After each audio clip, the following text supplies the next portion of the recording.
oherereje ndabibonye wabibonye nyuma y'ikiganiro cyabereye muri Canada.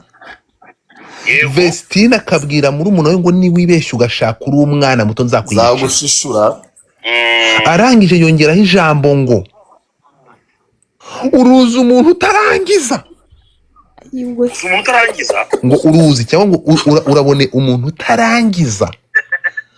Mu yandi makuru cyangwa mu bindi bisobanuro, uyu mugabo ngo ntabwo yasozaga urugendo rw'urukundo rwajyaga ikana. kuvuga ngo Idrissa ni kabwera Idrissa ni Baritazari. Jay, ibivugwa ndi live nkurikiwe n'abantu 1000 barenga, urumva? Ibivugwa ko ibi bintu cyangwa uru rukundo rw'aba bombi yari business umuntu bita Murindahabi yapanze kugira ngo bibe uyu mugabo w'umunyamahanga.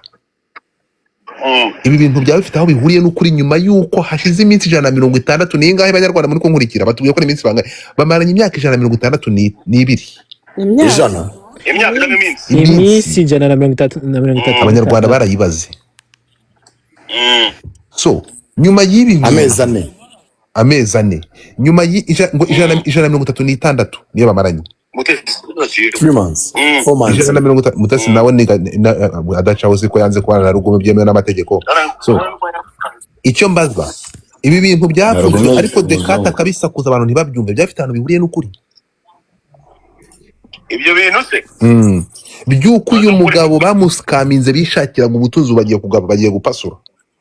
oya ukuri guhari Ego ibisimbivuga kubera ko ndi inshuti na Irene. Ego ariko ngiye ukubwira ukuri guhari. Irene nta ruhare yagize mu ikundana ry'abo bantu babiri. Iyo uko ni ukuri nago kaboko babigiye yarugizemo. Ushingiye kuki?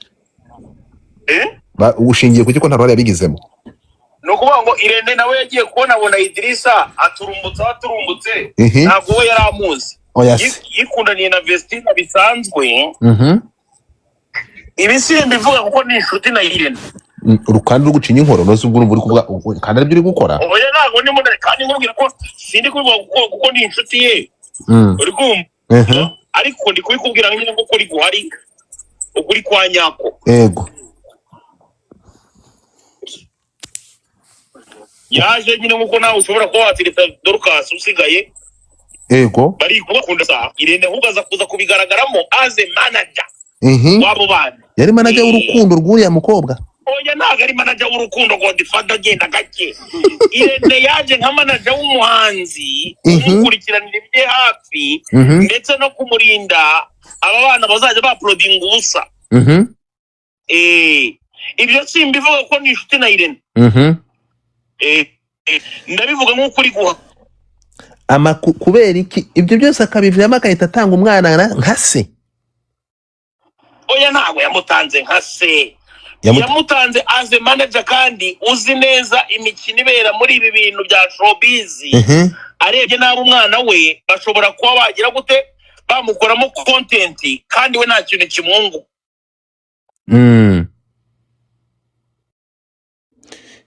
Network azi Kigali.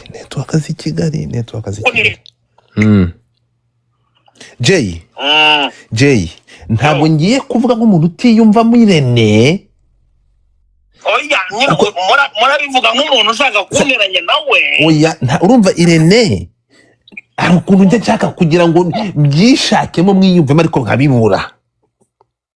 Ariko singiye kuvuga nk'umuntu nyine kasinze kandi urabizi bona ni diamond yanyinjiye ariko izamvamo. Irene ntacyo atwaye. Irene ntacyo atwaye pe mbabarira uzamukure ndabigusabiye ndinginze ndatakambye. Irene umuvandimwe Jay none iyi nkuru kimara kuyumva ucesha urumeza byari bikwiye ku mwana w'umunyarwandakazi ku minsi 2 guhita atandukana n'abashaka. Inkuru yo kuyumva nta gitangaza kirimo. Yego nshimishije kuba umwana w'umunyarwandakazi yakagaruka mu rugo. Kuba urumva wakwihanganira ko uwo mwana bazajya barara bamukindura bamutimbura bakanamupfubya ndishimye cyane pe. urabeshya je mu rugo.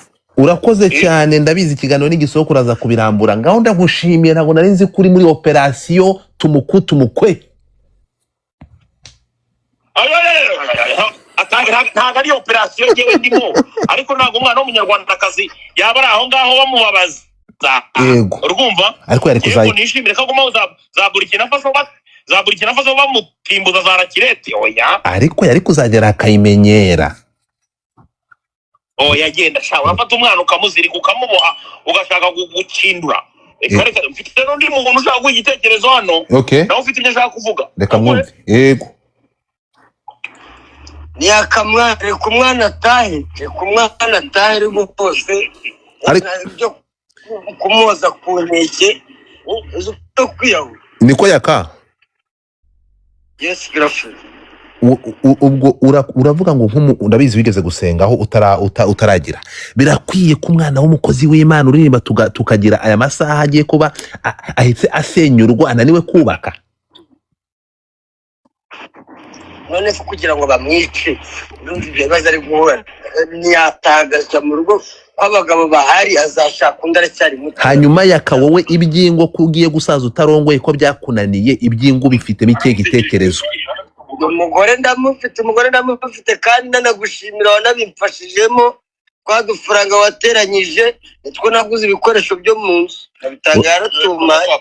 Urakoze cyane yaka kugira umugore rwose niwe wabimfashijemo rwose. Urakoze cyane. Nta gitekerezo muri kumpa kuri iyi nkuru munyihanganire gato nta gitekerezo umuntu mushobora kumpa igitekerezo kuri ibi bintu wabivuzeho ko ari scam. No muntu bita ntuza no muntu bita jihad. Abantu 1200 mu nkurikiye reka twumve niba jihad aboneka ngira ikintu mubaza.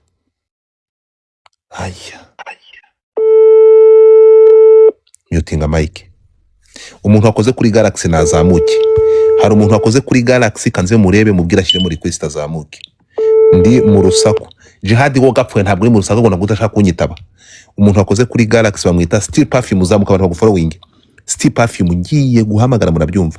Noneho hari iyi nkuru mugiye gutungurwa nayo. Ibi ngiyi muri kureba hano kuri uyu mugabo. Amakuru ndayafite. Amakuru ya Idris ndayafite. Ntabwo wasenya urugo uvuga ko umugabo kuba afite ikintu kinini.